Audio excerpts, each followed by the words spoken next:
सुनिए डॉक्टर श्याम सुंदर पराशर जी की अद्भुत कथा। आज की इस कथा में आप लोग महाराज निमि की कथा को सुनेंगे, तो ध्यान से सुने। श्री राधे राधे। पहले उनका स्वरूप लक्षण बतलाया, फिर तटस्थ लक्षण बतलाया। स्वरूप लक्षण क्या है? सच्चिदानंद रूपाय, ये भगवान का स्वरूप है। भगवान सत घन चित घन आनंद घन है। घन का मतलब घनीभूत, घनीभूत मतलब ठोस। भगवान विशुद्ध सत स्वरूप है। सत स्वरूप माने जिसमें असत का प्रवेश न हो, वो सत घन। चित कहते हैं ज्ञान को।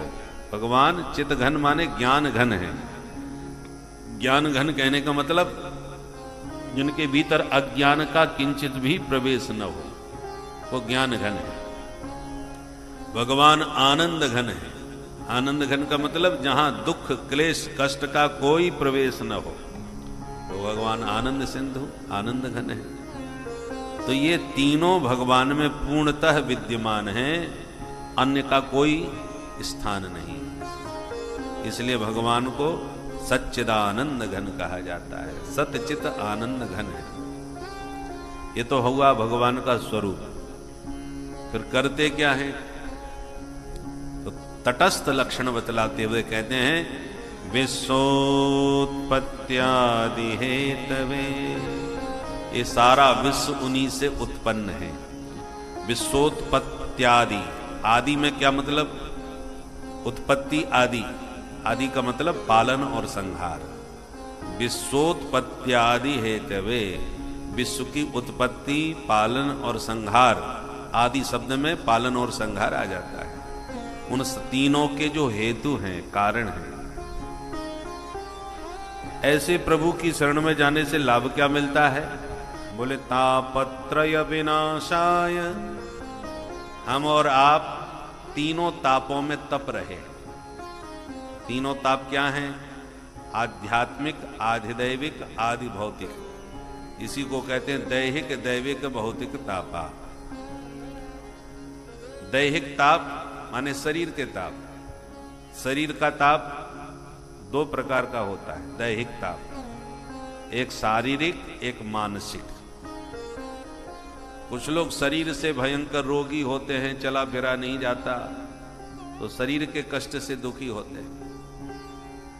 कुछ लोग शरीर से स्वस्थ रहते हैं परंतु मानसिक कष्ट से पीड़ित है। मन में कोई ना कोई टेंशन लगा रहता है। टेंशन का मतलब समझते हैं? टेन माने 10 और सन माने सूर्य। एक सूर्य तपा रहे हैं तो हमारी खोपड़ी गर्म हो रही है, बाहर निकलना मुश्किल पड़ रहा है। एक सूरज का परिणाम यह है। तो जिसके भीतर हो टेंशन, 10 सूरज जिसके भीतर तपेंगे, उस बेचारे का क्या हाल होगा? तो बाहर से लोग स्वस्थ हैं परंतु भीतर से भयंकर तप रहे हैं। कोई ना कोई टेंशन लगा ही रहता है। परंतु यह है दैहिक ताप, दोनों शारीरिक और मानसिक। और दूसरा है भौतिक ताप। भौतिक ताप माने भूत प्राणियों से। सांप बिच्छू काट ले, शेर भालू हाथी जंगल से घर में आ जाए, तो जीव जंतुओं से जो कष्ट मिलता है उसको भौतिक ताप कहते हैं। महुक ने काट लिया, मधुमक्खी ने, मुंह सूज जाता है, ये सब भौतिक ताप है। और तीसरा है दैविक ताप। भूकंप आ गया, घर हिल गया, ओलावृष्टि हो गई, फसल चौपट हो गई, बाढ़ आ गई, सब बह गया, ये सब दैविक ताप है। तो इन तीन तापों में सारे संताप आ जाते हैं। तो तापत्रय विनाशाय, इन तीनों प्रकार के तापों का जिनकी चरण शरण ग्रहण करते ही तत्क्षण निवृत्ति हो जाती है, तीनों ताप समाप्त हो जाते हैं, ऐसे गोविंद के पाद पद्मों में हम सब मिलकर बारंबार प्रणाम करते हैं। बोल सच्चिदानंद भगवान की जय। व्यासनंदन भगवान सुखदेव जी जो जन्म लेते ही सन्यासी बन करके चले गए थे, ऐसे सर्वभूत हृदय सुखदेव जी के श्री चरणों में हमारा बारंबार प्रणाम है। नेम से सूतमासीन मभिवाद्य महामति कथामृत रसास्वाद कुशल शौनको ब्रवीत। नेमिषे, नैमिषारण्य में जिसमें हम लोग बैठे हुए हैं, जितनी भी पुराणों की कथाएं हैं सब इसी पवित्र भूमि नैमिषारण्य से ही प्रारंभ होती है। चाहे वो सत्यनारायण की ही कथा क्यों ना हो, सत्यनारायण की कथा का भी शुभारंभ यहीं से होते हैं। नैमिषे निमिष क्षेत्रे ऋषयः शौनकादयः। ये नैमिषारण्य क्या है? नैमिषे अनिमिषक क्षेत्र, इसको अनिमिषक क्षेत्र कहते हैं। अनिमस, देखो निमिष का मतलब जानते हैं? पलक जो झपकती है हमारी, ये इसको निमिष कहते हैं। इसको निमिष क्यों कहते हैं?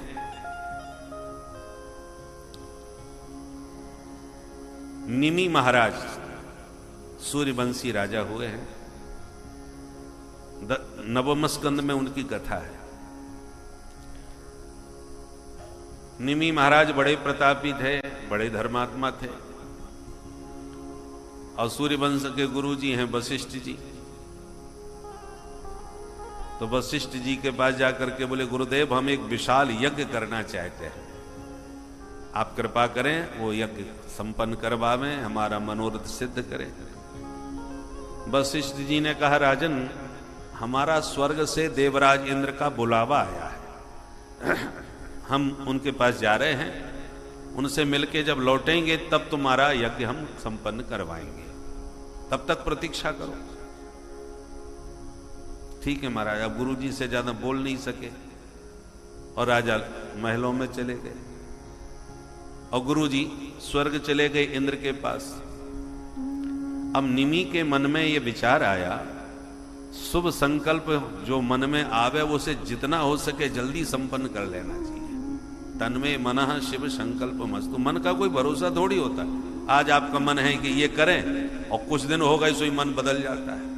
हाँ इच्छा तो थी, परंतु अब तो ये प्रपंच आ गया, वो झंझट आ गया, इसलिए फिर कभी देखेंगे, और फिर दोबारा मन होगा कि नहीं होगा, कि कब होगा कोई ठिकाना नहीं, और शरीर का भी भरोसा नहीं, एक क्षण में कब जैसी आराम हो जाए। इसलिए शुभ संकल्प मन में आवे तो जितना हो सके जल्दी कर लेना चाहिए। यदि आपका कोई साथी विदेश चला जाए तो भी मन होता है कि न जाने कब लौट के आएगा, भरोसा नहीं। तो निमि महाराज ने भी सोचा ये विदेश नहीं, ये तो सीधे स्वर्ग गए हैं देवराज इंद्र के पास, अब गुरु जी कब लौटेंगे कोई ठिकाना नहीं। अच्छा, हम लोगों का एक वर्ष और देवताओं के स्वर्ग का एक दिन होता है। हम लोग जिसे उत्तरार्ध कहते हैं, उत्तरायण, ये देवताओं का दिन है, और जो हम दक्षिणायन कहते हैं ये देवताओं की रात है। तो 6 महीने उत्तरायण और 6 महीने दक्षिणायन, तो हमारा एक साल पूरा और उनका एक दिन। तो गुरु जी गए हैं तो फिर वो उनका एक दिन हमारा तो एक साल में बीतेगा, अब कब लौटेंगे कोई ठिकाना नहीं। इसलिए उन्होंने अन्य आचार्यों का आश्रय लेकर के निमि महाराज ने अपना यज्ञ संपन्न करवा लिया, जो मनोरथ था पूरा कर लिया। अब विदेश से घूम के आए स्वर्ग से हमारे गुरुदेव वशिष्ठ जी।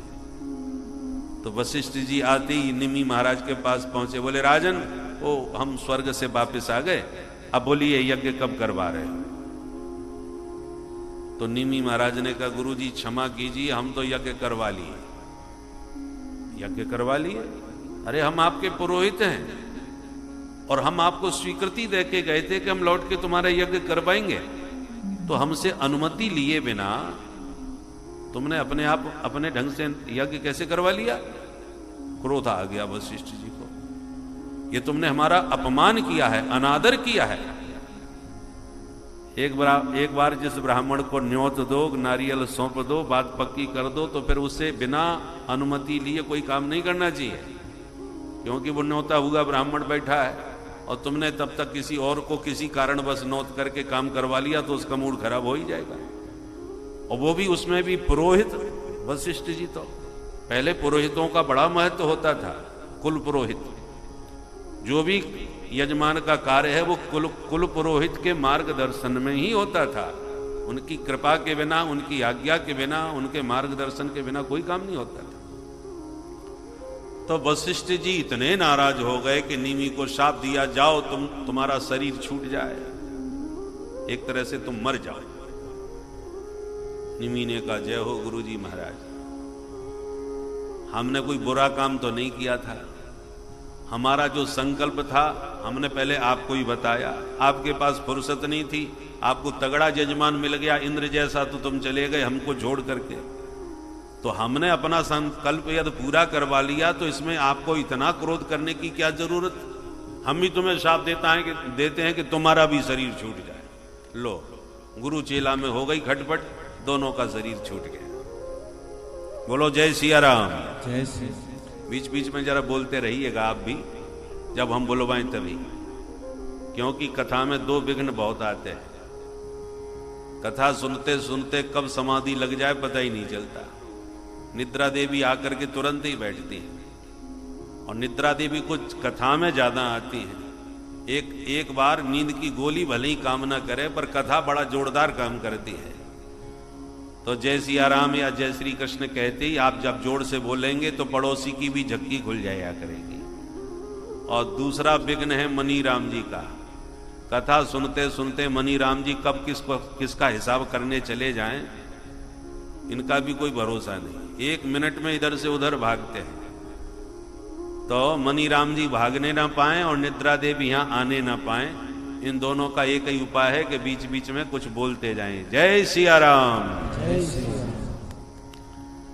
तो मैं निवेदन कर रहा था कि दोनों गुरु चेला में साफासाफी हो गई, दोनों का शरीर छूट गया। तो बाद में गुरुजी ने तो दूसरे रूप में अपना शरीर धारण किया, दूसरा शरीर धारण किया, और निमि महाराज जो थे जिनका शरीर छूटा वो पलकों में विराजमान हो गए। पहले तो मंथन किया, मंथन करने से जो बालक पैदा हुआ उसका नाम जनक पड़ा। जनक माने पिता होता है। तो उस बेटे का बाप कौन हुआ? वो तो अपने शरीर से ही प्रकट हुआ था, इसलिए उनका नाम जनक पड़ा। और इस कुल में जितने भी राजा हुए वो सब जनक ही कहलाए। बहुलासो जनक, सीरध्वज, धर्मध्वज, कुशध्वज, ये सब जनक जी की परंपरा के। राम जी जिन जनक जी के यहां जाके धनुष तोड़ के जानकी जी के साथ विवाह रचाए, उन जनक जी का नाम था सीरध्वज महाराज। जनक तो प्रत्येक राजा के सामने जैसे गोत्र लगाया जाता है परंपरा अनुसार, ऐसी सबके नाम में जनक लगाओ, सब जनक के नाम से ही जाने गए। परंतु मूल नाम उनका था सीरध्वज महाराज, सीरध्वज जनक। और जनक की बेटी होने के नाते जानकी नाम पड़ा, वैसे नाम उनका सीता जी था। उसी प्रकार हमारे कृष्ण कन्हैया भी द्वारकाधीश बन के जनक जी के घर गए थे, आगे प्रसंगों में आप सुनेंगे। तो जिन जनक जी के यहां द्वारकाधीश कृष्ण गए, उन जनक जी का नाम था बहुलास्व जनक। इस प्रकार से इस परंपरा में जितने भी राजा हुए सब जनक के नाम से ही जाने गए। परंतु जो जिनका शरीर छूटा था वो निमि महाराज थे। वो निमि महाराज सबकी पलकों में विराजमान हो गए, इसलिए इनका नाम निमिष पड़ गया। जो पलक गिरती हैं वो निमि महाराज के प्रभाव से ही गिरती और उठती हैं, इसलिए निमि के उपस्थिति में वो पलक गिरते हैं, अतः उनका नाम निमिष पड़ गया। एक निमिष कहते हैं ना, एक निमिष माने पलक गिरने का समय। और इसलिए गोस्वामी जी ने रामचरितमानस में कहा ना, पलकन हूं पर हरि निमेषे। तब राम जी ने जानकी जी को और जानकी जी ने राम जी को एक दूसरे को निहारा पुष्प वाटिका में, मिथिलापुरी में, तो दोनों की पलकें गिरना बंद हो गईं। पलकन हूं परहरि निमेषे, दोनों की पलकें निमिष रहित हो गई, माने गिरना उठना बंद हो गई। अपलक, निर्निमेष नयनों से निरंतर एक दूसरे को निहारने लगे। पलक गिरना बंद क्यों हो गई? अब इस पर भी उत्प्रेक्षा आचार्यों ने करी। बोले भाई, जानकी जी कौन है? जनक वंश की बेटी हैं, और निमि महाराज के वंश में जानकी जी हुई हैं, और वो पहली बार अपने प्रियतम को निहार रही हैं। तो भैया, जब बेटा बहू या बहू बेटा दामाद या बेटी दामाद मिल रहे हों तो बूढ़े बुजुर्गों को वहां से हट जाना चाहिए। तो निमि महाराज ने देखा हमारे कुल की कन्या अपने प्रियतम को प्रथम बार निहार रही हैं, ऐसे प्रसंग में हमारा रहना ठीक नहीं। तो जो निमि महाराज पलकों में बैठे थे वो स्थान छोड़ करके चले गए, और जब निमि महाराज चले गए तो पलकों का गिरना उठना बंद हो गया, अपलक हो गए। बोलो जय सिया राम। पलकन हूं पर हरि निमेषे, इसलिए पलक गिरना बंद हो गए। और इस भूमि का नाम है नैमिषारण्य। नैमिषे निमिषक क्षेत्रे, अनिमिषक क्षेत्रे नैमिषे। अनिमिषक क्षेत्र, अनिमिष नाम भगवान विष्णु का है। क्यों? हमारी आपकी पलकें गिरती उठती हैं, पर हमारे प्रभु की पलकें कभी नहीं गिरती। भगवान नारायण की पलक कभी नहीं गिरती, इसलिए उनका नाम अनिमिष। अनिमिष माने जिनकी पलकें न गिरे। तो नैमिषे अनिमिषक क्षेत्रे, नैमिषारण्य क्या है? अनिमिषक क्षेत्र है, माने भगवान श्रीमन नारायण का क्षेत्र है, श्री हरि का यह परम पुण्य क्षेत्र है, इसलिए इसको अनिमिषक क्षेत्र कहते हैं। ऋषयः शौनकादयः, शौनक हैं आदि में जिनके ऐसे 88,000 महात्मा यहां इकट्ठे हो गए। अरण्य कहते हैं जंगल को, ये पहले जंगल ही था। तो 88,000 महात्मा जब इकट्ठे हो गए तो एक विचार हुआ। किस विषय पर? बोले चलो कोई लंबा चौड़ा सत्संग सत्र किया जाए। कितने दिन का सत्र होना चाहिए? बोले 1000 वर्षों का।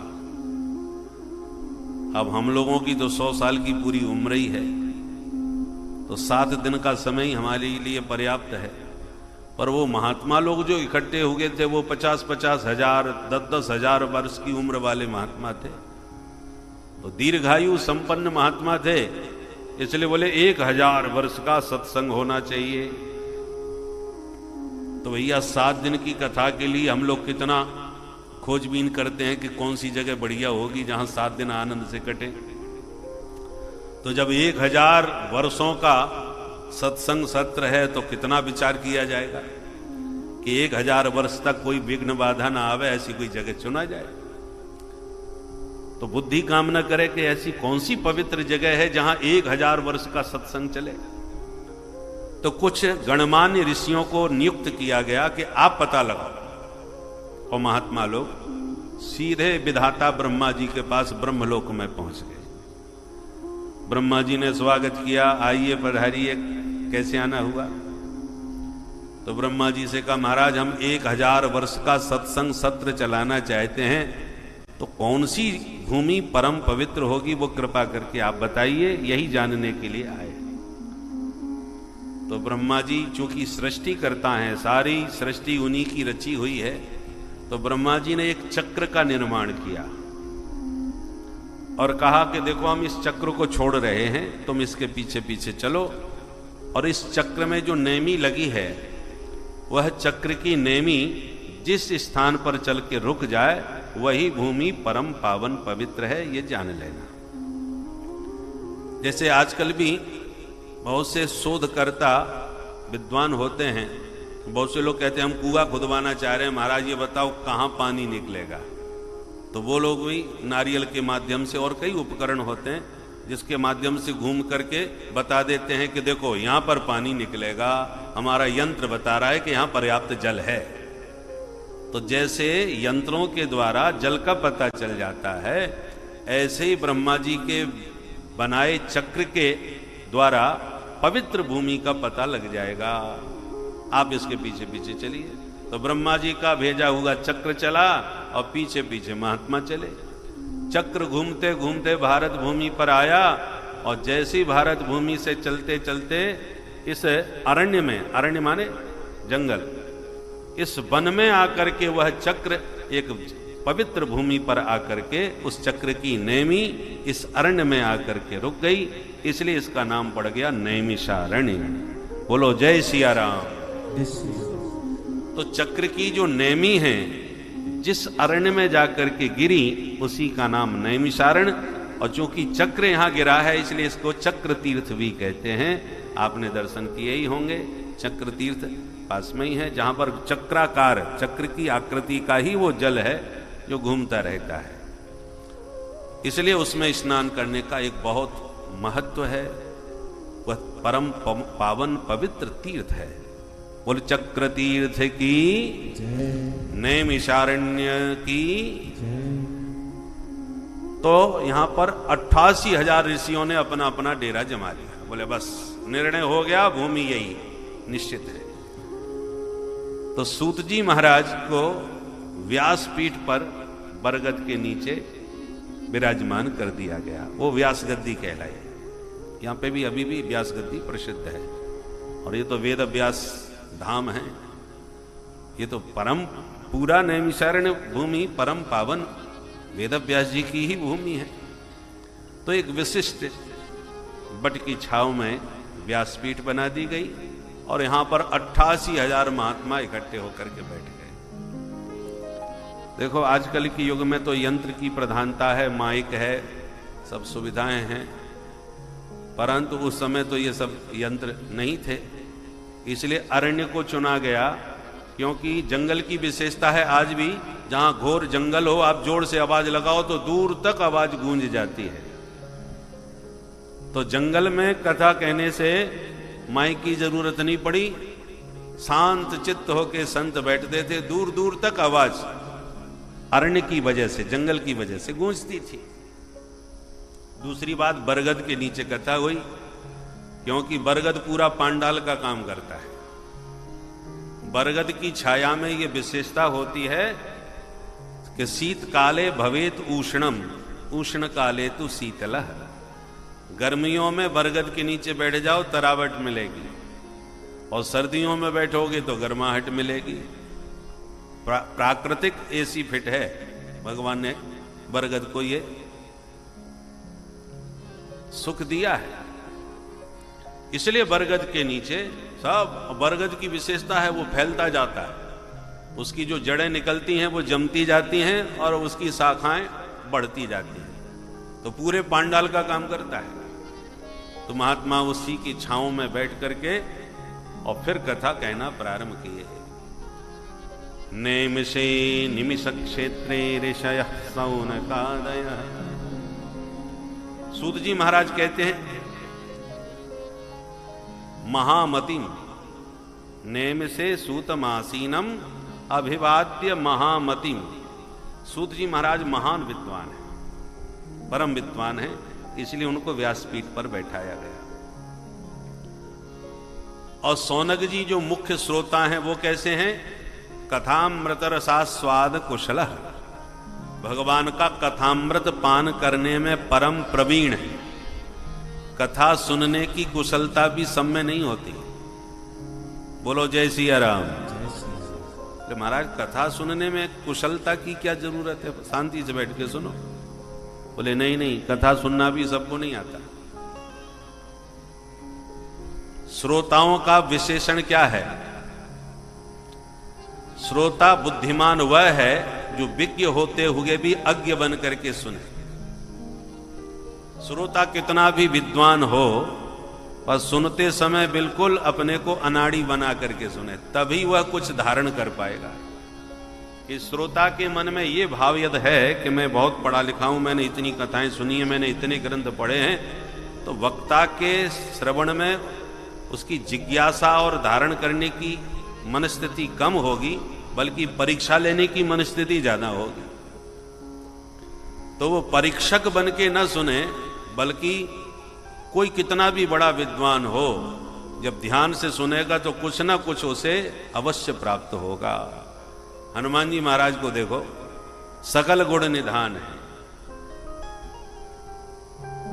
किसी भी व्यक्ति में सकल गुण नहीं होते, एक गुण पर ही व्यक्ति पूज जाता है। आप में कोई एक गुण आ जाए तो गुणः पूजा स्थानम गुणेषु नच लिंगम नच भया। समाज में गुण की पूजा होती है, व्यक्ति की नहीं होती। आप में कोई भी एक गुण बढ़िया है तो संसार के लोग आपका सम्मान करेंगे। ये बड़े सुंदर गायक हैं, ये बहुत बढ़िया वादक हैं, ये बहुत अच्छे विद्वान हैं। कोई भी गुण एक हो तो गुणः पूजा स्थानम, पूजा का स्थान कौन है? गुण। पर हनुमान जी में एक गुण नहीं है, सकल गुण निधानम। जितने दिव्याति दिव्य गुण हैं हनुमान जी में एक साथ विराजमान है। पहलवानों की बात करो तो अतुलित बल धामम, कितना बल है, कोई तराजू नहीं है जो तौल सके। अतुलनीय बल के भंडार हैं। और जो ज्यादा पहलवान होते हैं, बलवान होते हैं, वो बहुत अधिक बुद्धिमान नहीं मिलेंगे आपको।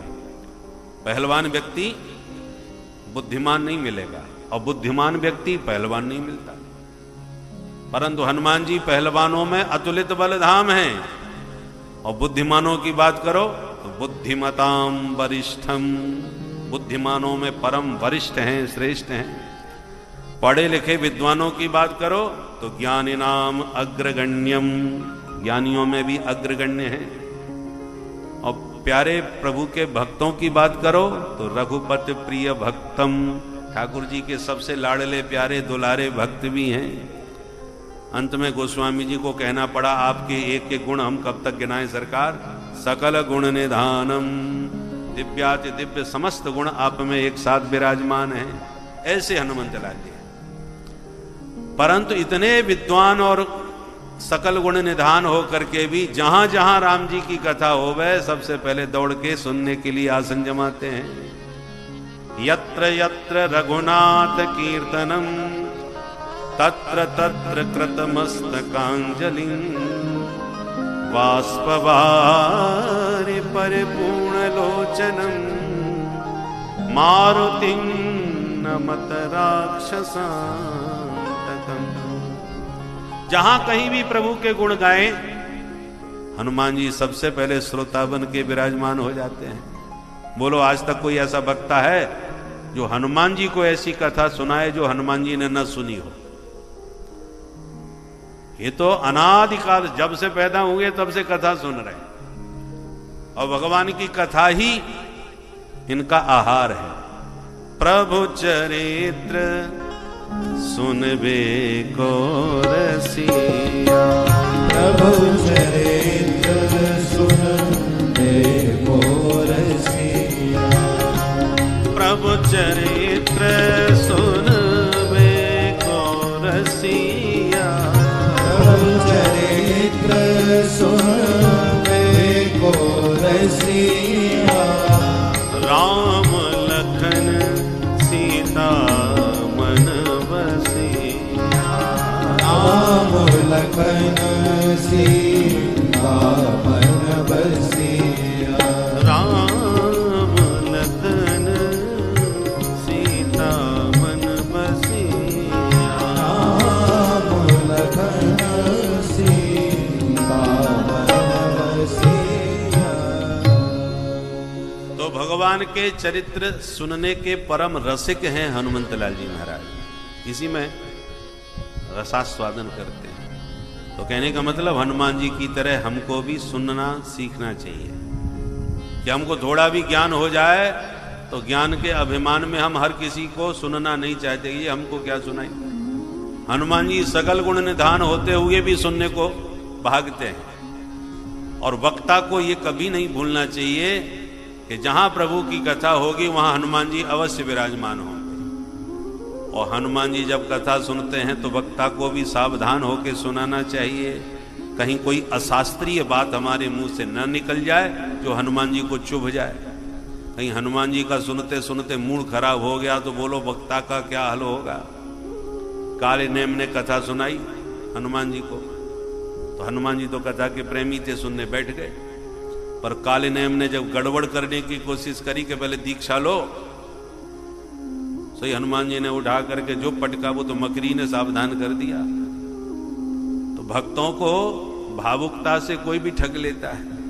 तो हनुमान जी तो परम भक्त थे और कथा के द्वारा ठग लिया काले नेम ने, परंतु भगवान की कृपा से मकरी ने सावधान कर लिया कि ये कथावाचक नहीं है, पाखंडी है। सो हनुमान जी ने कहा महाराज अब दीक्षा हम बाद में लेंगे, पहले दक्षिणा हमसे आप ले लो। सो हनुमान जी ने पूंछ में लपेट करके जय सिया राम कर दिया, काले ने हमको पूरी दक्षिणा दे दी एक साथ। बोलो राधे राधे।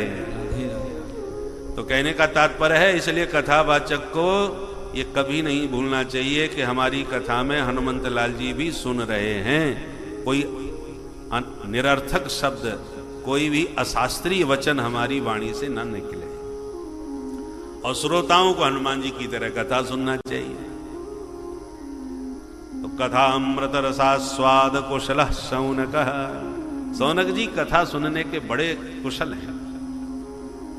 बड़े भाव के साथ सूत जी को प्रणाम करके प्रश्न कर रहे हैं। इसी नैमिषारण्य की पुण्य भूमि। अच्छा, इसका नाम नैमिषारण्य जो पड़ा वो तो आपने सुन लिया, पर इसका आध्यात्मिक संकेत भी समझ लीजिए, क्योंकि जो भौतिक है बाहर वह भीतर भी है। यद पिंडे तद ब्रह्मांडे, जो ब्रह्मांड में है वही इस पिंड में भी है। जब भी आपको सत्संग करना हो, सत्संग किसे कहते हैं? सत स्वरूप परमात्मा है। सत उसे कहते हैं जिसकी सत्ता तीनों कालों में रहे, आज भी हैं, कल भी थे और हमेशा रहेंगे। तो जो तीनों कालों में सदा रहे उसको कहते हैं सत। जो आज है वो कल का ठिकाना नहीं, वो है असत, मिथ्या। इसलिए भगवान शंकराचार्य जी ने कहा ब्रह्म सत्यम जगन मिथ्या। जगन मिथ्या क्यों है? जैसा आज आप देख रहे हैं ऐसा ये न तो पहले था और न हमेशा ऐसा रहेगा। ये संसार परिवर्तनशील है। परमात्मा तीनों कालों में एक रस है, इसलिए परमात्मा ही सत है। और सतरूप परमात्मा के साथ जिसका संग हो जाए उसका नाम है सत्संग। बोलो राधे राधे। राधे राधे। संग में और साथ में भी अंतर है। हम और आप साथ साथ बैठे हैं, साथ और संग में अंतर क्या है? जो शरीर के पास बैठे उसका नाम साथ, हम और आप साथ साथ बैठे, पर जो तुम्हारे मन में बैठ जाए उसका नाम है संग। जो व्यक्ति या जो वस्तु तुम्हारे मन में बैठ जाए उससे आपका संग हो गया।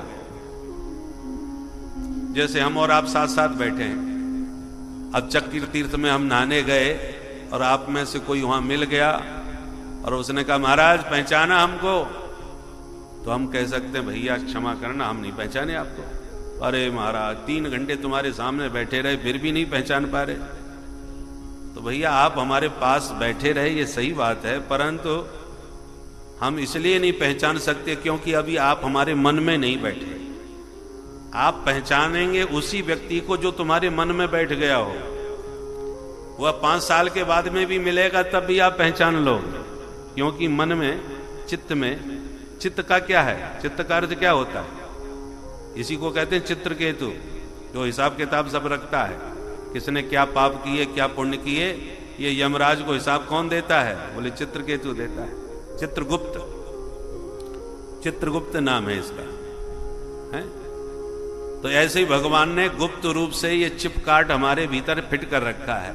हम क्या सोच रहे हैं, क्या कर रहे हैं, वो सब इसमें रिकॉर्ड होती रहती है। जैसे चिप काट होता है ना, मोबाइल में डाल देते हैं या कंप्यूटर में, तो लाखों फोटो उसमें चिपक जाते हैं। छोटा सा होता है और कितने फोटो उसमें चिपक जाते हैं। ऐसे ही ये चित्रगुप्त है जो हमारे भीतर ऐसा चिपकाट भगवान ने बना रखा है कि बचपन से लेके अब तक हमने न जाने कितने लोगों को इस चिपकाट में भर रखा है। तो जो इसमें भरा है वही हम पहचान पाएंगे। जो इसमें सेव नहीं किया उसे आप नहीं पहचान पाएंगे, भले ही उसके साथ आप कितने घंटे रहे हो। तो जो साथ साथ रहे उसका नाम साथ है, और जो तुम्हारे मन में बैठ जाए उसका नाम है संग। मन से संग होता है, तन से साथ होता है। इसलिए सत्संग नाम पड़ा। सतरूप परमात्मा को जो अपने मन में बैठा ले, या जिस साधन के द्वारा तुम्हारे मन में भगवान विराजमान हो, उसी का नाम सत्संग है। और आप हम सत्संग कर रहे हैं श्रीमद् भागवत के माध्यम से, क्योंकि इन चरित्रों को सुनते सुनते हरि तुम्हारे हृदय में विराजमान होंगे। यस्या श्रवण मात्रेण हरिश्चित्तम समाश्रये, इसलिए इसका नाम सत्संग है। बोलो राधे राधे। तो सत का जो संग करावे उसका नाम सत्संग। तो जब भी आपके मन में सत्संग की इच्छा हो, तो जो महात्माओं ने किया वो आप करो। महात्माओं ने क्या किया? बोले ब्रह्मा जी के पास गए, बोले महाराज पहले जगह बताओ, स्थान बताओ कहां पर सत्संग किया जाए। तो ये ब्रह्मा जी कौन है? विवेकाधिष्ठित जो बुद्धि है वही ब्रह्मा है। बुद्धि तो सबके पास है, परंतु हमें सत्संग करना है तो किस बुद्धि से परामर्श लिया जाए? जो हंस पर, ब्रह्मा जी का वाहन कौन है? हंस। ब्रह्मा जी हंस पर विराजमान है। हंस का अर्थ क्या होता है? नीर क्षीर विवेकी। जो दूध और पानी को अलग अलग कर दे उसका नाम है हंस। उसी प्रकार बुद्धि कैसी हो? बोले सत और असत का जो विवेक रखती है, उस बुद्धि को पंडा बुद्धि कहते हैं। सत असत विवेकिनी बुद्धि पंडा, सा अस्य संजाता स पंडितः। पंडित शब्द का अर्थ क्या है? जिसकी बुद्धि में सत और असत का विवेक रहता हो। ऐसी विवेकाधिष्ठित जो बुद्धि है जिसके पास, उसको पंडित कहते हैं। तो सबसे पहले कथा में हम पंडित जी से मुहूर्त निकलवाने जाते हैं। ऐसी हमें किसी विद्वान, सत असत का विवेक रखने वाले किसी बुद्धिमान व्यक्ति से परामर्श लेना चाहिए कि हम सत्संग कहां करें। तो ब्रह्मा जी ने कहा हम चक्र छोड़ रहे हैं, ये चक्र जहां चलते चलते रुक जाए वही भूमि पवित्र है। तो ये चक्र क्या है? हमारा जो मन है ये मनश्चक्र है। मन हमारा बड़ा चंचल है, ये घूमता ही रहता है इधर से उधर। तो विद्वान आपको बताएंगे कि सत्संग वही, सत्संग की भूमि वही उत्तम है जहां तुम्हारा चंचल मन स्थिर हो जाए, रुक जाए, ठहर जाए, वही भूमि सर्वोत्तम है। आपने अनुभव किया होगा, कहीं बैठ करके बिल्कुल भी मन नहीं लगता, उच्चाटन होता है, चलो यहां से। और कहीं कहीं किसी दिव्य संत महापुरुष के पास जाके बैठ जाओ और महाराज जी कह रहे हैं भैया जाओ, ज्यादा भीड़ मत लगाओ, बस हो गया। महाराज जी ना कुछ बोल रहे, ना आपको कुछ खिला पिला रहे, वहां कुछ नहीं मिल रहा तुम्हें, पर फिर भी आपका मन वहां से उठने का नहीं हो रहा कि बस महाराज थोड़ी देर और बैठेंगे फिर इनके चले जाएंगे। तो जब वो कुछ बोल भी नहीं रहे, कुछ दे भी नहीं रहे, तो फिर क्यों बैठे हो भाई? तो किसी महापुरुष, तपस्वी, तेजस्वी, विद्वान महापुरुष के सानिध्य में तुम्हारे चित्त को चैन मिले, मन को ठहराव मिले, एक अपूर्व आनंद की सुखानुभूति हो, तब जान लो यही भूमि सत्संग की है। यहां सत्संग करना चाहिए, यहां कल्याण का मार्ग प्रशस्त होगा, वही नैमिषारण्य भूमि है। तो ये भौतिक दृष्टि से तो ये नैमिषारण्य है, और आध्यात्मिक दृष्टि से वह नैमिषारण्य है जहां किसी सत्पुरुष के सानिध्य में आपके मन का चक्र ठहर जाए, रुक जाए, उसको एक शांति का अनुभव हो, तो जान लो आपका नैमिषारण्य आ गया। और उस नैमिषारण्य में फिर भगवत चर्चा प्रारंभ करो, भगवान के विषय में जिज्ञासा करो, अथातो ब्रह्म जिज्ञासा। भगवत प्राप्ति का मार्ग जानने की इच्छा हो, भगवत तत्व को पाने की इच्छा हो, वही तो जिज्ञासा है, वही सत्संग है। तो आज सौनक जी ने सूत जी महाराज को व्यासपीठ पर प्रणाम करते हुए कहा, महाराज अज्ञान ध्वांत विध्वंस कोटि सूर्य समप्रभ सूताख्या ही कथा सारम मम कर्ण रसायनम। हे सूत जी महाराज, हम लोगों का हृदय घोर अज्ञान से भरा हुआ है। अज्ञान क्या है? अंधकार। और ज्ञान क्या है? प्रकाश। तो सरकार, हमारा हृदय तो अज्ञान के अंधेरे से भरा है और आपके पास करोड़ों सूर्य के समान दिव्य ज्ञान का प्रकाश है। इसलिए हे सूत जी महाराज, अपने ज्ञान का प्रकाश वाणी के द्वारा हमारे कर्ण कोहरों में डालिए, ताकि हमारे जन्म जन्मांतर का अंधकार हृदय से मिट जाए। अज्ञान ध्वांत विध्वंस, अज्ञान रूपी अंधकार को विध्वंस कीजिए अपने ज्ञान के प्रकाश से। गुरु उसी को कहते हैं। अज्ञानितिमिरान्धस्य ज्ञानांजन शलाकया चक्षुरुन्मीलितं येन तस्मै श्री गुरवे नमः। जो तुम्हारे अज्ञान के अंधकार को मिटा के तुम्हारी आंखों में ज्ञान का अंजन लगा दे, वही सच्चा गुरु है। गुरु में 2 अक्षर हैं और वो गु का मतलब होता है अंधकार और रू का अर्थ होता है प्रकाश।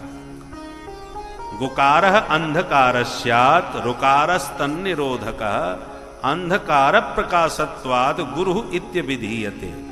जो हमारे अज्ञान के अंधकार को मिटाकर हमारे भीतर ज्ञान का प्रकाश भर दे, उसी का नाम गुरु है। तो आपके ऊपर गुरुदेव भगवान की विशेष कृपा है महाराज, इसलिए आपको सारे रहस्य मालूम है, इसलिए आपके पास ज्ञान का भंडार है।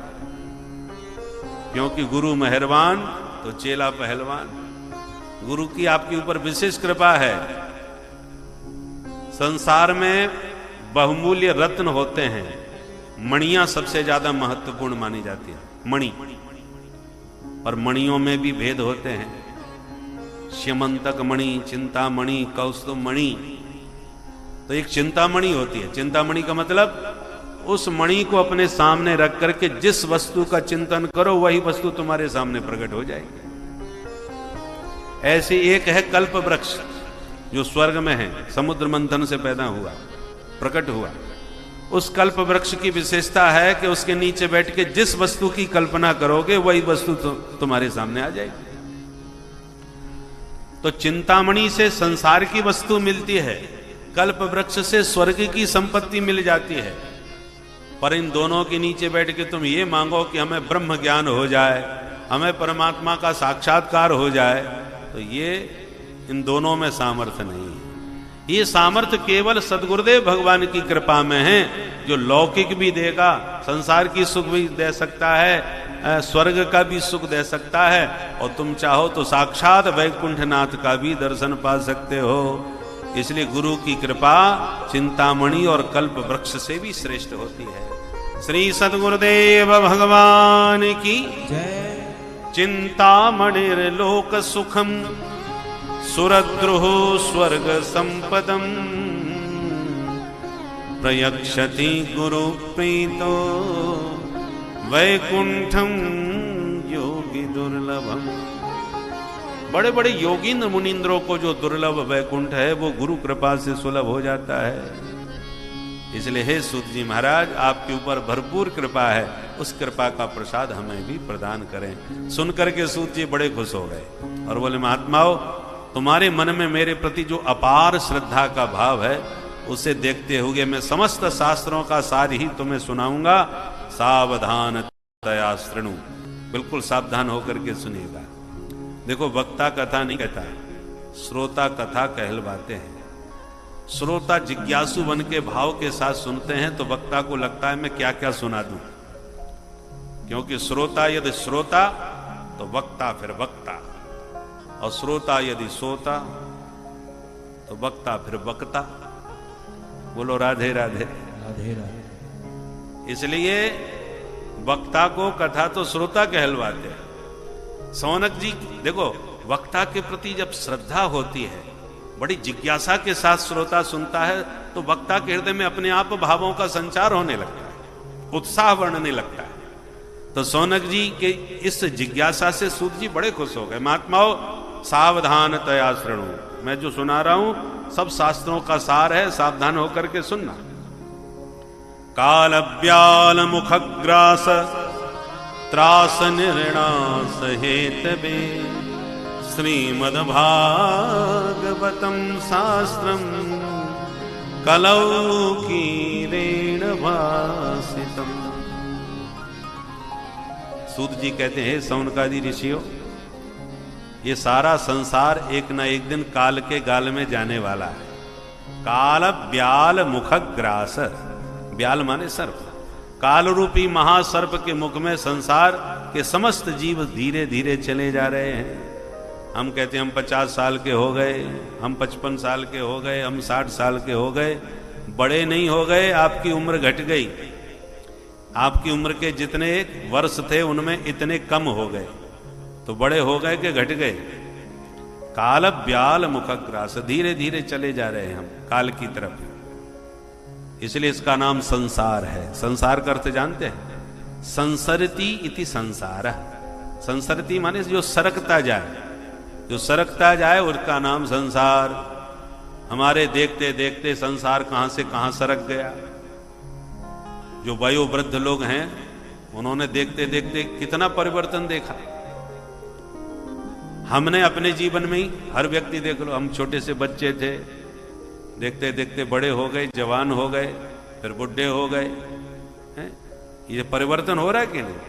हर क्षण परिवर्तन हो रहा है, क्योंकि हर क्षण हर वस्तु संसार की सरक रही है, बदल रही है।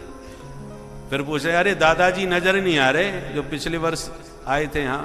बोले साहब वो तो एक महीना पहले ही सरक गए। तो सरकते सरकते एक दिन काल के मुख में सब सरक जाते हैं, इसलिए इसका नाम संसार है। धीरे धीरे सरक रहा है, पता नहीं चल रहा। जैसे ट्रेन है, धीरे धीरे चल रही है, स्टेशन आता है तो अपने अपने नए नए यात्री चढ़ते चल गए। अब हमारा विवाह हो गया, फिर बेटा हो गए, तो भतीजे हो गए, फिर भांजे हो गए। जो नए नए यात्री हैं वो आ रहे हैं, पुराने पुराने उतर रहे हैं। और इतना याद रखिए, ट्रेन में यात्रियों से जान पहचान हो जाती है, बड़ी घनिष्ठता भी हो जाती है, और घंटों तक गपशप लगती हैं, आदान प्रदान होता है। परंतु जब स्टेशन आया तो सबको छोड़ के वो उतर के चल लेता है। उसी प्रकार सबसे हिलमिल चालिए, संसार में सबसे मिलजुल के चलो, पर इतना याद रखो पांथ संगम है। एकादश स्कंद में भगवान ने उद्धव से कहा है, पुत्र दाराप्त बंधु नाम संगम पांथ संगम। ये रास्ता के यात्री हैं तुम्हारे। आप पैदा हुए थे, किसी को नहीं जानते थे कि हम किसके घर में जाएंगे, कौन कौन हमारे साथी होंगे। पैदा होने के बाद ही परिचय हुआ सबसे, हैं? उसी प्रकार जब ट्रेन में आप चढ़ते हो, किसी आपको नहीं मालूम किस किस यात्रियों के साथ आप यात्रा करोगे। जब ट्रेन में चढ़े, ऐसे दुष्ट यात्रियों के बीच में फंस जाते हैं कि महाराज यात्रा करनी कठिन हो जाती है कि कब स्टेशन हमारा आवे, कब यहां से पिंड छोड़ावे। और कभी कभी ऐसे बढ़िया सज्जन यात्री मिल जाते हैं कि यात्रा छोड़ने का ही मन नहीं होता। स्टेशन पर गाड़ी रुकी है और आप कह रहे हो, बा भैया इतने घंटे आपके साथ बातें करते करते कैसे बीत गए पता ही नहीं चला। और उधर गाड़ी सीटी मार रही है चलने को, और आप यात्रियों से गपशप कर रहे हो कि भैया अब फिर कभी भगवान ने चाहा तो मिलेंगे।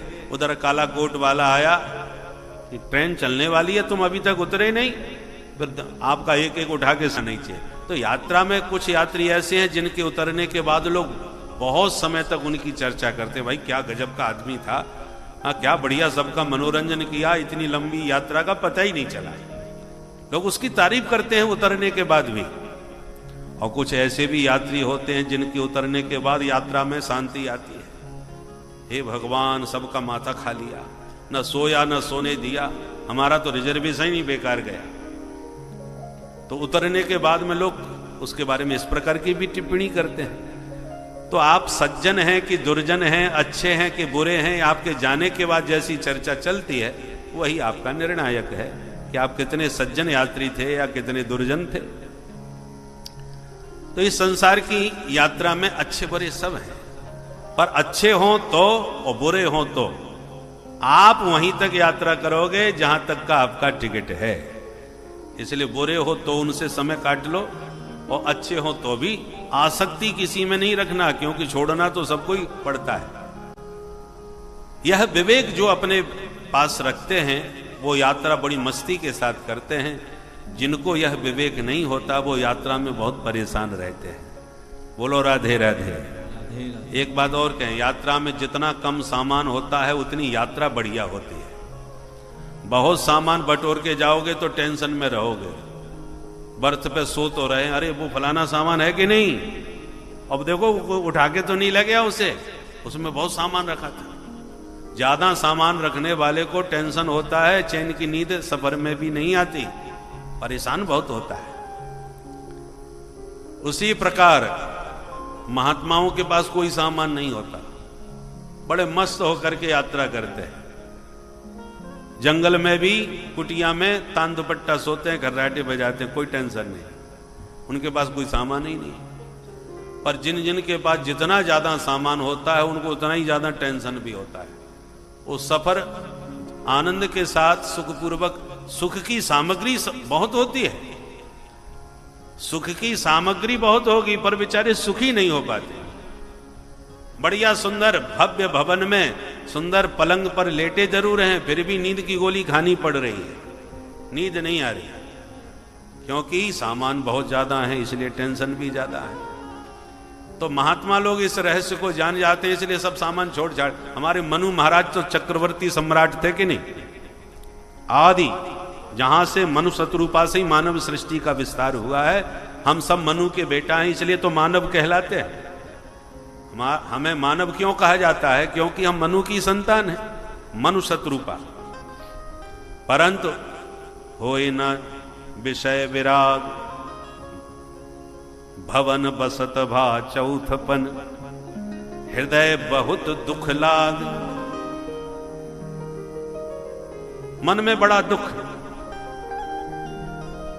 कि हमारा जीवन व्यर्थ चला गया, राजा बन करके भागा दौड़ी करते रहे, सीमाओं की सुरक्षा में लगे रहे और पूरा समय भागा दौड़ी में ही बिता दिया। होए ना विषय विराग, विषयों से वैराग अपने आप नहीं होता। भवन बसत वह चौथपन, जीवन का चौथा चरण आ गया, माने बुढ़ापा आ गया, पर विषयों से वैराग नहीं हुआ। कितने माल छाने पर खाने की इच्छा खत्म नहीं हुई। अब वो तो परिस्थिति ने, प्रकृति ने ही ऐसी व्यवस्था बना रखी है कि तुम खा ही नहीं सकते, तभी आप छोड़ पाओगे, नहीं तो ये जिह्वा देवी छोड़ना नहीं चाहती। तो विषयों से अपने आप वैराग नहीं होता, करना पड़ता है। तो मनु महाराज चक्रवर्ती सम्राट, सारे सुख सब सुविधा उनके महलों में थी, परंतु अंत में जब जीवन का सार समझ में आया कि सामान ज्यादा होगा तो फिर चैन से सफर नहीं हो पाएगा, सबको लात मार दी, सब छोड़ छाड़ के इसी नैमिषारण्य में आ गए। इसी गोमती के तट पर मनु शत्रुपा ने आकर के फिर सब ऋषियों मुनियों के बीच में खूब भजन किया, खूब तप किया, और यहीं पर सीताराम जी का प्रत्यक्ष दर्शन प्राप्त किया, इसी पवित्र भूमि में। इसलिए राम जी का प्रथम स्वरूप यदि प्रकट हुआ है तो इसी नैमिषारण्य में ही प्रकट हुआ, जहां मनु शत्रुपा ने उनके दिव्य दर्शन किए। नील सरोरोह नील मणि नील नील धर श्याम, यही उस छवि का दर्शन हुआ। और जब कहा मांगो मनु क्या चाहते हो, बोले चाहो तुम ही समान सुत, प्रभु मैं तो आप जैसा बेटा चाहता हूं। ये हिम्मत तो नहीं पड़ी कि ये कह दें कि आप ही हमारे बेटा बन जाओ। बड़े लोगों को बेटा बनाने की हिम्मत सब में थोड़ी हो सकती है भाई। अरे बड़े कलेक्टर साहब से नहीं कह सकते आप हमारे बेटा बन जाओ, तो वो तो जा रहे ब्रह्मांड के मालिक थे महाराज। तो मनु महाराज की हिम्मत नहीं पड़ी, इसलिए डर के मारे कह दिया चाहो तुम ही समान सुत, आप जैसा बेटा चाहता हूं। तो भगवान मुस्कुरा गए, आप सरिस कहां खो जाऊं जाई, मेरे जैसा तो मैं ही हूं भाई, दूसरा कोई हो ही नहीं सकता, इसलिए मैं ही तुम्हारा पुत्र बन के आऊंगा। तो परमात्मा को पुत्र के रूप में इसी नैमिषारण्य की पवित्र भूमि में मनु महाराज ने पाया। किंतु कब पाया, जब दुनिया को ठुकराया, संसार को छोड़ के जब महात्माओं के बीच में यहां आए, तब उस परम सत्ता को पाए। इसका मतलब क्या हुआ, उस परमानंद को पाने के लिए संसार के ये विषय छोड़ने ही पड़ते हैं। बोलो राधे राधे। राधे राधे। बिना छोड़े उसको पाना बड़ा कठिन है। तो मनु महाराज इसी पवित्र भूमि में उनको पाए हैं। अतः इस संसार की यात्रा में जितना कम सामान रखोगे, जीने के लिए खाओ, खाने के लिए मत जियो। महात्मा लोग जीवन निर्वाह के लिए जहां रूखी सूखी भिक्षा मिल जाए पा करके मस्त रहते हैं, और हम लोग सब जिंदगी भर यही चिल्लाते रहे, क्या करें महाराज, पापी पेट का सवाल है, इस पे पापी पेट के लिए सब गोरख धंधे करने पड़ते हैं। माने पेट के नाम पर भगवान जाने जिंदगी भर कितने पाप करते हैं, और महात्मा लोग जहां मिल जाए उसी को खा करके पेट भर के अपना सारा जीवन भजन में और भगवत प्राप्ति में बिताते हैं। उनके पास कोई सामग्री नहीं होती, इसलिए जीवन की यात्रा फर्स्ट क्लास होती है। हमारे पास प्रपंच सामग्री इतनी ज्यादा होती है कि सफर का आनंद ही हमारा खत्म हो जाता है। सारी जिंदगी टेंशन में ही, ये ना हो जाए, वो ना हो जाए, ये ना चला जाए, वो ना चला जाए, उसी में हमारा सफर बिगड़ जाता है। इसलिए सामग्री उतना रखो जितने में आनंद के साथ सफर हो जाए। आप चाहे जितना बढ़िया महल बनाओ, 150-200 वर्ष तक कुछ न बिगड़े उसका। आपने तो अपनी मानसिकता से खूब 200 साल के लिए बनाया या 100 साल के लिए बनाया, परंतु 50 साल में ही आपका बेटा जब पढ़ लिख करके कुछ बन गया तो देखो दोनों स्थिति में वो टूटना है। यदि नालायक बेटा निकला तो इतने बड़े महल की मरम्मत ही ठीक से नहीं करा पाएगा, तो वैसी खंडर हो जाएगा। और बहुत पढ़ा लिखा विद्वान निकला और कुछ बन गया तो कहेगा अब तो ये डिजाइन पुराना पड़ गया, तोड़ के हम नया महल बनवाएंगे बढ़िया। कितना भी बढ़िया बनवा लो, समय के अनुसार सबकी मानसिकता बदलती है। जो जितना बड़ा अधिकारी बनेगा वो उतनी ही मानसिकता के साथ दूसरे ढंग का बनाएगा। तो फिर आप अनावश्यक 100 साल की व्यवस्था बना करके चल रहे हो, वो तो दोनों स्थिति में टूटना है। इसलिए आप उतना ही विवेक पूर्वक कार्य करो जितना आवश्यक है संसार में रहने के लिए। अनावश्यक आप कितना भी टेंशन पाल करके जो आयोजना 100-100, 200 साल की बना रहे हो, उसका कोई प्रयोजन नहीं। अपना मनुष्य जीवन इस प्रपंच के लिए नहीं, मानव जीवन भजन करके आवागमन से छूटने के लिए मिला है। बड़े भाग्य मानुष तन पावा। तो भजन के लिए जो मानव तन मिला था वो हमने भोजन में ही व्यतीत कर दिया पूरा।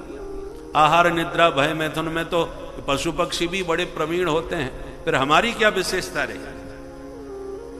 इसलिए मनुष्य जीवन के महत्व को समझना चाहिए। तो सूत जी महाराज से जब प्रश्न किए शौनकादि ऋषियों ने, तो सूत जी महाराज ने कहा इस संसार में हर प्राणी काल के गाल में जाने वाला है। उस काल के भय को मिटाने के लिए ही श्रीमद्भागवतम शास्त्रम कलौ कीरेण भाषितम।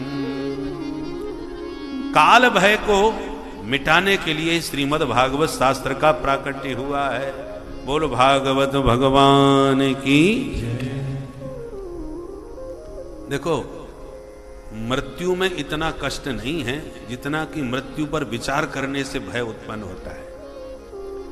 एक ना एक दिन मरना है, ये सब जानते हैं, परंतु यदि आपसे कोई ये कह दे डॉक्टर कि आपकी नब्ज देख के और आपके लक्षणों को देखकर मैं गारंटी से कह सकता हूं 1 हफ्ता से ज्यादा आप जिंदा नहीं बचोगे, 1 सप्ताह के आप मेहमान हो,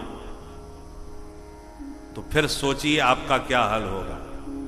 यदि पता न चलता तो 7 दिन कम से कम चैन के काट भी लेते हैं, और पता चल गया कि हम 7वें दिन मरने वाले हैं, तब वो 7 दिन काटने बड़े भारी पड़ जाएंगे महाराज। हो सकता है टेंशन में 5 दिन में जैसी आराम हो जाए,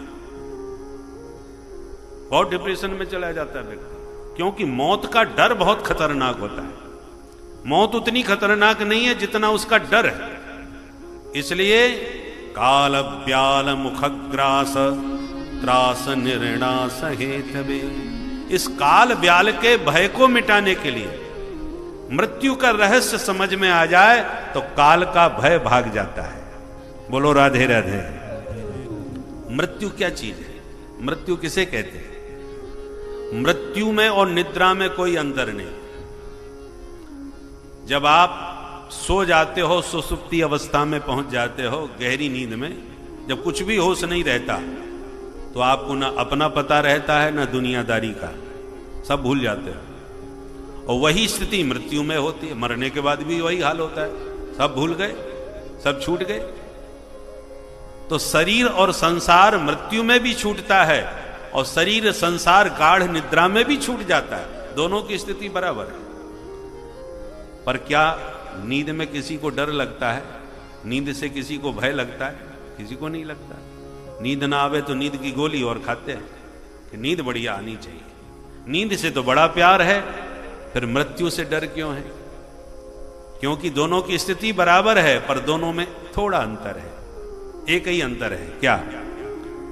नींद में जब आप सोते हैं तो आपको यह विवेक है कि हम गहरी नींद में सोएंगे और फिर जब जगेंगे तो शरीर भी मिल जाएगा, संसार भी मिल जाएगा, परिवार भी मिल जाएगा, व्यापार भी मिल जाएगा, जो भी छूटा है आंख खोलते ही सब वापस मिल जाता है। परंतु जिस मृत्यु को चिर निद्रा कहते हैं, उस चिर निद्रा में जब आंख बंद होती है, मौत की नींद जब व्यक्ति सोता है, तब उसे इतना ज्ञान है कि मौत की नींद सोने के बाद शरीर भी छूट जाएगा, संसार भी छूट जाएगा, परिवार भी छूट जाएगा, व्यापार भी छूट जाएगा, जिंदगी भर खून पसीना के साथ जो कमाया है आंख बंद करते एक झटके में सब चला जाएगा। तो ये मरने का डर नहीं है, मरने का कष्ट नहीं है, छूटने का कष्ट है। नींद में छूटा तो था, पर नींद खुलने के बाद मिल भी गया, पर चिर निद्रा में छूट जाएगा तो हमेशा के लिए छूट ही जाएगा, वापिस नहीं पाएगा। इसलिए निद्रा में कोई डर नहीं, मृत्यु से डर लगता है कि सब पाया हुआ छूट न जाए। तो मौत में छूटने का ही तो डर है। और जो महात्मा पहले ही संसार को छोड़े बैठे हैं, घर परिवार को छोड़ ही दिया और फिर भगवत भजन करते करते, योगाभ्यास करते करते, तत्व का ज्ञान प्राप्त करके शरीर का मोह भी छूट गया, तो ऐसे जो पहले ही सब छोड़ दिए वो जीवित समाधि ले लेते हैं, उन्हें मरने का कोई कष्ट नहीं होता, क्योंकि सारा कष्ट तो छोड़ने से ही होता है ना। हम पहले ही छोड़ के बैठ गए तो अब काय का कष्ट? बोलो राधे राधे। आप किसी को 10 लाख रुपया दान कर दो तो आपका हृदय प्रसन्नता से भरा होगा कि हमने भी कुछ दिया, कुछ लगाया। और कोई डकैत या चोर आकर के जबरदस्ती मार पीट के आपसे कोई 10 लाख रुपया ले जाए तो 10 दिन चैन की नींद नहीं आएगी। हमारा चला गया साहब, इतना बड़ा नुकसान हो गया। गया तो दोनों ही स्थिति में, दिया आपने तब भी गया और कोई ले गया तब भी गया, पर दोनों में अंतर क्या है? दिया है तो आपने अपने मन से दिया है, इसलिए प्रसन्नता है, अपने मन से छोड़ा है, परंतु छुड़ाया जाए तब दर्द होता है। तो इसलिए जो संसार को पहले ही छोड़ के बैठ जाते हैं उन्हें कोई मरने का कष्ट नहीं होता, मुस्कुराते हुए माधव से मिलने जाते हैं। परंतु यमदूत आके जबरदस्ती जब छुड़ाते हैं हमसे कि सब छोड़ो, इस शरीर को भी छोड़ो, चलो हमारे साथ, तब भयंकर कष्ट होता है। तो अंत काले महादुखम, अंत काल में उन्हीं को दुख होता है जो संसार को पकड़े बैठे हैं, छोड़ना नहीं चाह रहे। और जो छोड़ के बैठे हैं संसार में, बाहर से तो चिपके हुए नजर आते हैं पर भीतर से सब छोड़े हुए। नारियल 2 प्रकार के होते हैं, एक तो पानी का नारियल होता है कच्चा, और एक पका हुआ नारियल होता है जो बजता है। दोनों में अंतर क्या होता है? जो पानी का नारियल है वो कच्चा है, नारियल भीतर है और गोला नारियल के साथ चिपका हुआ है, कच्चा नारियल है। अब उस नारियल को आप फोड़ोगे तो गोला भी साथ में ही फूटेगा नारियल के। और जो पका हुआ नारियल है जिसका गोला सूख करके भीतर ही भीतर अलग हो गया, वो रह तो रहा है नारियल के भीतर, परंतु भीतर ही भीतर उसने चिपकना छोड़ दिया, अलग हो गया। उस नारियल को फोड़ोगे तो गोला निकल के अलग हो जाएगा, नारियल फूटे तो फूट जाए। गोले का कुछ नहीं बिगड़ा, क्योंकि उसने भीतर रहते रहते अपने को अलग कर लिया, असंग हो गया। इसी का नाम है असंगता। तो संसार में हम आप सब रह रहे हैं, परंतु जो ज्ञानी पुरुष हैं वो संसार में रहते तो हैं इस संसार के भीतर, पर भीतर ही भीतर सबसे अलग हो जाते हैं। केवल व्यवहार की दृष्टि से मैं मेरा का व्यवहार करते हैं, भीतर से तो केवल गोविंद मेरो है, गोपाल मेरो है, गोविंद मेरो है, गोपाल मेरो है, गोविंद मेरो है, गोपाल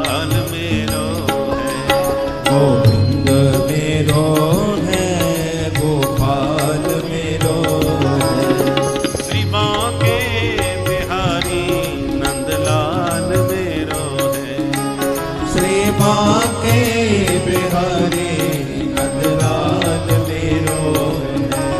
श्री बांके बिहारी नंदलाल मेरो है।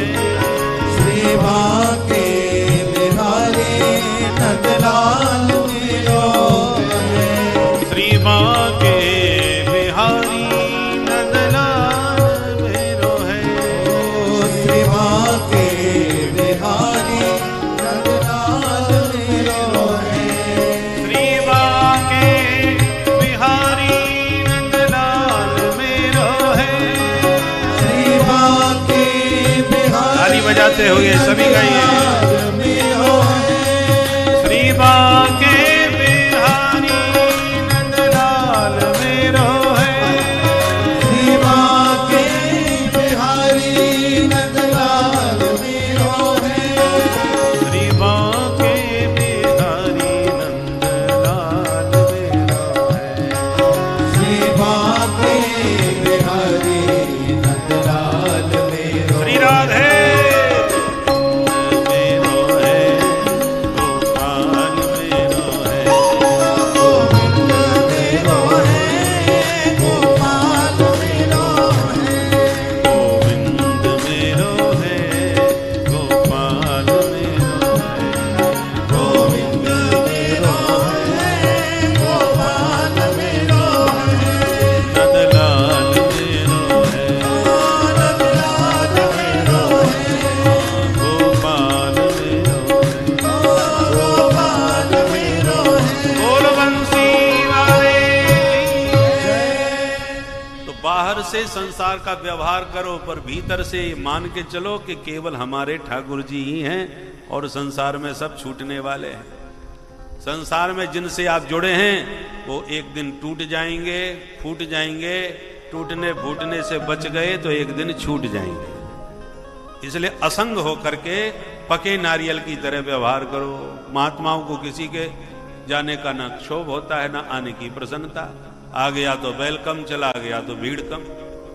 उन पे कोई किसी का प्रभाव नहीं पड़ता, परंतु हम लोग प्रभावित होते हैं। इसलिए हम कच्चे नारियल हैं। तो जो संसार में पके नारियल की तरह असंग भाव से व्यवहार करते हैं उनको मरने में कोई कष्ट नहीं। तो मरने का कष्ट नहीं है, छूटने का कष्ट होता है। इसलिए पहले से मन ही मन, भीतर ही भीतर सबको छोड़ना प्रारंभ कर दो। छोड़ने का मतलब ये नहीं कि सबके सब बाबा जी बन जाओ। रहो घर में गोपियों की तरह रहो। सच्चा त्याग कबीर का जो मन से दिया होता है, मन से त्यागो। तन से कपड़े रंगने से तो आप यदि मन से यदि नहीं रगे हो, तन के ही कपड़े रंग लिए तो बाहर जाकर के भी प्रपंच फैला लोगे। रूपांतरण हो जाएगा, बस नाम बदल जाएगा। पहले अपना घर था, अब आश्रम हो गया। पहले बेटा बेटी थे, अब चेला चेली हो गए। रूपांतरण तो हुआ, पर प्रपंच जहां की तहां रहा। इसलिए पहले मन से त्याग करो। जो मन से त्याग दिया वो असली त्यागी। एक बार एक सेठ जी ट्रेन में जा रहे थे। ट्रेन रुकी तो एक स्टेशन पर महात्मा चढ़े। उनकी सामने वाली बर्थ थी, पर महात्मा का सामान सेठ जी से भी ज्यादा था। तो महाराज जी ने जब सामान लगाना चालू किया तो सेठ जी मुस्कुराए, बोले महाराज आपसे तो हम घर गृहस्थी वाले ही ठीक है। हाँ, हम तो भाई घर गृहस्थी वाले, हमारे पास सामान है तो कोई बात नहीं, पर आप महात्मा हो के भी इतना सामान लेके चलते हो, क्या फायदा हुआ महात्मा बनने का। महात्मा बेचारे मौन रहे, कुछ बोले नहीं। अगले स्टेशन पर गाड़ी बातों बातों में पहुंची। वहां पर 20 मिनट रुकनी थी। तो महात्मा जी बोले सेठ जी यहाँ 20 मिनट तक विश्राम है, चलो थोड़ा बाहर की हवा खा लेते हैं। चलिए महाराज जी। दोनों उतर गए, पानी पिया, थोड़ा टहले, एक बढ़िया ब्रंच मिल गई तो उस पर बैठ गए। और महात्मा जी ने एक प्रसंग सुनाना प्रारंभ किया। शास्त्र की चर्चा बड़ी रोचक थी। सेठ जी बड़े ध्यान से सुनने लगे। इतने में कब 20 मिनट हो गए पता ही नहीं चला। ट्रेन ने सीटी मारी और खिसकना चालू। सेठ जी का ध्यान ट्रेन पे गया। अरे महाराज जी ट्रेन चल पड़ी, सब सामान चला जाएगा। महात्मा जी ने हाथ पकड़ के कहा सेठ जी रुको, सामान तुमसे भी ज्यादा मेरा रखा है उसमें। सत्संग अधूरा मत छोड़ो, बात पूरी सुनो पहले, आनंद आ रहा है यहां पर। अरे महाराज मेरा बहुत कीमती सामान है, सब चला जाएगा। महात्मा बोले तुमसे ज्यादा कीमती हमारा सामान है, ठाकुर जी बैठे हैं हमारे, ठाकुर जी का ही सब सोने चांदी के बर्तन है।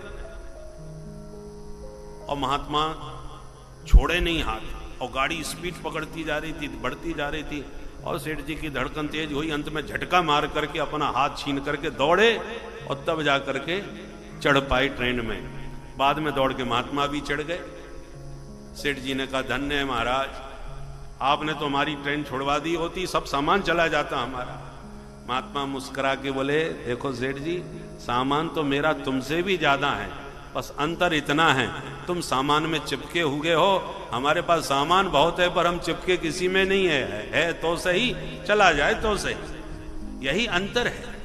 महात्मा के पास धन संपदा भी होती है तो वो असंग भाव से उसका उपयोग करते हैं, उसमें चिपकते नहीं कि ये मेरी है। अरे उनका ना कोई बेटा है, ना बेटी है, ना परिवार है, जो भी उत्तराधिकारी बनेगा वो देखेगा, संभालेगा। हम लोग जो काम करते हैं उसमें चिपक जाते हैं, मैंने ये बनाया, मैंने ये खरीदा, मैंने ये तो मेरा मेरा, मैं और मोर तोरते माया, माया के जो दो फंदे हैं मैं और मेरा, इसमें हम लोग फंस जाते हैं। इसलिए हम कच्चे नारियल बन करके, जब कोई हमारा नारियल फूटता है तो उसके साथ हम भी फूट जाते हैं। साहब उनसे इतनी बढ़िया दोस्ती थी, इतनी घनिष्ठता थी कि जब से वो पधारे हैं तब से बेचारे बिल्कुल टूट गए। उनके बिना अब उनका भी जीवन ज्यादा चला नहीं, कुछ ही दिनों में वो चले ही गए। इसका मतलब हम इतने चिपके हुए हैं कि एक के टूटने पर हम भी टूट ही जाते हैं, और महात्माओं पर उसका कोई प्रभाव नहीं पड़ा। रोज आकर के कोई समाधि लगा रहे हैं, किसी को गंगा जी में समाधि दे रहे हैं, किसी को जमुना जी में बहा रहे हैं।